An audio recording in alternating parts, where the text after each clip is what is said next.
Hello friend, I hope आप लोग बहुत अच्छे होंगे। दोस्तों, इस वीडियो में हम डिस्कस करेंगे इंडियन कॉन्ट्रैक्ट एक्ट 1872 के बारे में। इसके कंसेप्चुअल टर्मिनोलॉजी समझने से पहले आप ये सोचो, अगर मैं आपके घर आके आपसे पर्सनली मिलूं और ये डील करूं कि आज से आप मेरे हर वीडियो को लाइक करोगे, कमेंट करोगे और इस बात के लिए आपको मैं कुछ पैसे पे करूंगा, और सपोज़ आप हाँ भी कर देते हैं, अब मैं वापस आके इस होम में रहूँगा कि हो सकता है आप वीडियो ज़रूर देखें और शायद लाइक एंड कमेंट भी करें। बट ये तो मेरी होप हुई, शायद आप करें और ना भी करें। अगर आपने नहीं भी किया तो लीगली मैं कुछ नहीं कर सकता। ये डील एक म्यूचुअल अंडरस्टैंडिंग है, यानी कि हमारी आपसे भरोसे पे थी। इसे कहते हैं एग्रीमेंट। बट दूसरी तरफ मैं अगर लीगल पेपर लेके आऊँ, और वैसे इस काम के लिए लीगल पेपर नहीं होता, बट वैसे ही आप लोग को समझाने के लिए एग्ज़ाम्पल का यूज़ कर रहा हूँ। फॉर एन एग्ज़ाम्पल, अगर मैं उस पेपर को लेके आया और उस पर हम दोनों ने साइन कर दिया, अब साइन होने के बाद अब मैं आपको लीगली फोर्स कर सकता हूँ लाइक और कमेंट करने के लिए। No, God! No, God, please, no! डरिए मत, आपके ऊपर केस नहीं कर रहा हूँ क्योंकि आपको कोई पैसा नहीं दिया है। तो गाइस, जो अभी आपने बहुत सिंपल वे में समझा, ये होता है कॉन्ट्रैक्ट। कॉन्ट्रैक्ट आपको लीगली फोर्स करता है वो प्रॉमिस फुलफिल करने के लिए जो आपने किया हुआ है। को फुलफिल करने के लिए कॉन्ट्रैक्ट बनाया जाता है, यानी कि आपको ये करना पड़ेगा, वो चीज़ रिटर्न में हो जाती है। और भी कई सारी चीज़ें होते हैं जो आगे में डिस्कस करेंगे। तो उसके बाद वो कॉन्ट्रैक्ट बन जाता है और आपको प्रॉमिस फुलफिल करना पड़ता है। इसलिए आप जब भी कभी भी साइन करें तो उसे अच्छे से पढ़ के करें, ना कि ऐसे ही साइन कर दे। इस पे भी क्लिप देखनी है, चलो देख लेते हैं। Where do I sign? I'll never see you again? Never. तो अभी आपने जो क्लिप देखा, इस तरह से आपको साइन नहीं करना है। देखिए, एक और क्लिप दिखाऊं या समझ चुके हो? अच्छा, चलो देख लेते हो यार, क्योंकि आप इंडियन कॉन्ट्रैक्ट एक्ट पढ़ रहे हो तो इसको एग्ज़ाम में लिखना ही है। बट मैं चाहता हूं कि आप इसे रियल लाइफ में लर्निंग ले, कि कभी भी किसी भी डॉक्यूमेंट को बिना पढ़े साइन नहीं करना है। ठीक है, ये आप मेरे को कमेंट करके बताओ कि मैं डॉक्यूमेंट पढ़ के ही साइन करूँगा। ठीक है, ये नीचे कमेंट करके बताना। इस वीडियो की कुछ तो लर्निंग हो। चलो फिर से इसे एक क्लिप के माध्यम से देख लेते हैं। नहीं भाभी जी, हमें समझ नहीं आ रहा, तो वो फिर साइन कैसे कर दे हम? ये है मेरे एंग्री वाले सिग्नेचर, ये लो। अगर आपको अपने बच्चे की केयर नहीं ना जो हमारे पास है, तो इसका मतलब ये नहीं कि हमें अपने बच्चे की केयर नहीं जो आपके पास आ गया है। ऐसे अगर आपको कॉन्ट्रैक्ट समझ नहीं आ रहा तो फाड़ना नहीं, बस उस पर साइन नहीं करना। चलो अब देखते हैं objective and importance of contract. अभी मैं जिस कॉन्ट्रैक्ट पेपर का कर रहा था, 1872 के पहले ऐसा कोई लॉ एग्जिस्ट नहीं करता था कि आप ऐसे कुछ पेपर पर लिखवा ले, लीगली साइन वगैरह करवा के उसको एक पात्य नहीं कर सकते थे।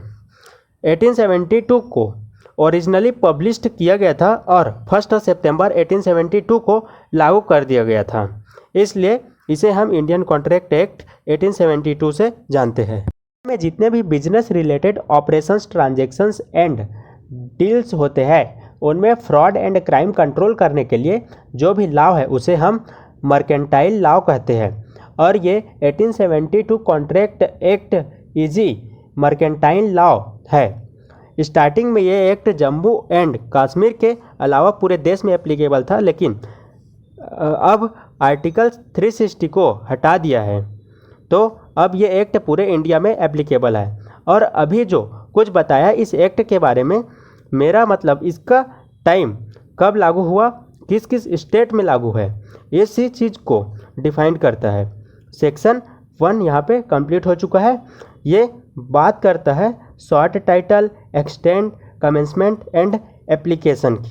अगर आप सेक्शन 1 में कहाँ से आ गया, तो अभी ऐसे ऐसे और भी सेक्शंस हैं, उसे चलिए जानते हैं। अगर आप 1930 के पहले इस दुनिया में होते तो आपको इस एक्ट में टोटल 266 सेक्शंस पढ़ने पड़ते, बट अभी थोड़े राहत है, आपको सेक्शन 1 से लेकर 75 ही जानना है, क्योंकि 1930 में सेक्शंस 76 से 123 को सेल्स एंड गुड्स एक्ट के साथ कैंसिल कर दिया था एंड सेक्शन 124 से 238 तक स्पेशल कॉन्ट्रैक्ट से रिलेटेड है। कुछ अलग अलग बनाए सब पार्ट्स रिमेनिंग सेक्शंस 239 से 266 है। इसको भी 1930 में इंडियन पार्टनरशिप एक्ट के साथ कैंसिल कर दिया गया था। सो अब बचे 75 सेक्शन। आई नो ये भी ज़्यादा है इस वीडियो को कवर करने के लिए, इसलिए हम इसके लिए और वीडियो में कवर करेंगे। चलिए सेक्शन 2 को समझते हैं। सेक्शन 2 को हम जनरली वे में समझते हैं। अच्छा, मेरा एक कार है, एक धांसू सा सुपर कार ना, उसे मैं आपको सेल करना चाहता हूँ, मगर 1 लाख उसका प्राइस है। हाँ, यही सोच रहे हो ना, सुपर स्टाइलिश कार, वो भी 1 लाख में। चोरी का माल है क्या? चोरी का माल है क्या? जस्ट एन एग्जाम्पल, मान लो सुपर नैनो कार है, ठीक है।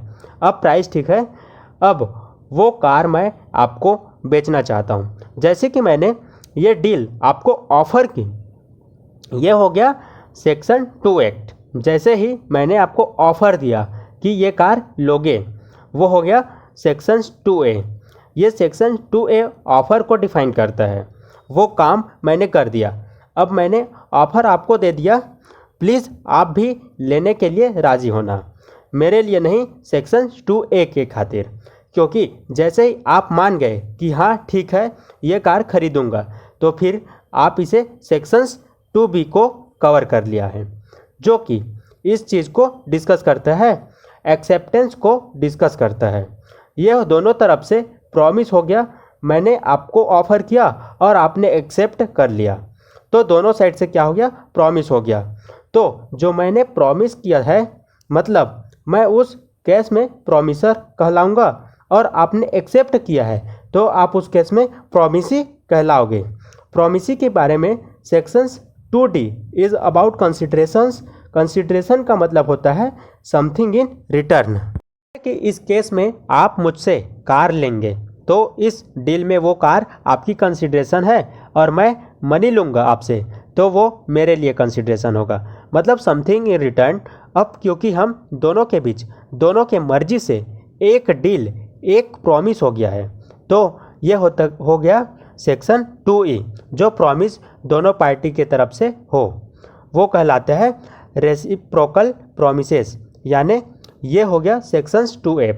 और जो मैंने आपको स्टार्टिंग में बताया था कि जिस डील में लीगल पेपर या एग्रीमेंट, यही बताता है सेक्शंस 2G, इसमें कोई लीगल पेपर नहीं है। एक चीज़ और बताना चाहूँगा, ऑल कॉन्ट्रैक्ट्स आर एग्रीमेंट। जितने भी कॉन्ट्रैक्ट है वो सब क्या है? एग्रीमेंट है, but all agreements are not contract. Contract wide terms है, एग्रीमेंट छोटे टर्म्स है। एग्रीमेंट बहुत सारे होते हैं, कॉन्ट्रैक्ट जो है वो एग्रीमेंट तो है, बट जो एग्रीमेंट है इसका नेसेसरी ये मतलब नहीं है कि वो कॉन्ट्रैक्ट भी है, उसका कॉन्ट्रैक्ट होने में और भी कंडीशंस होते हैं जो आगे हम डिस्कस करेंगे। तो सेक्शंस 2G बताता है एग्रीमेंट के बारे में, और अगर लॉ के अकॉर्डिंग डील हुई है, यानी कि इन्फोर्सेबल बाय लॉ है, तो वो सब कंडीशंस फुलफिल होती है जो आपको कॉन्ट्रैक्ट बनाने के लिए ज़रूरी है। तो इस चीज़ को डिफाइन करता है सेक्शंस 2H।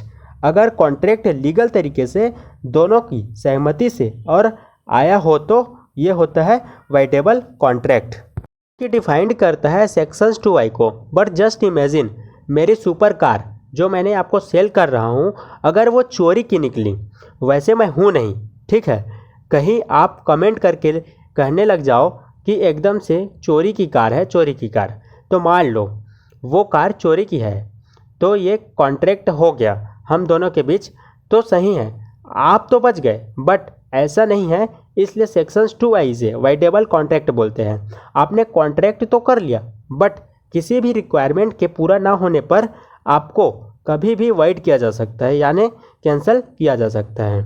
तो जो कार का कॉन्ट्रैक्ट था लोग की नज़र में वो लीगल नहीं रहा, मतलब वाइड था, क्योंकि वो चोरी का कार था। इसी चीज़ को कवर करता है सेक्शंस 2J।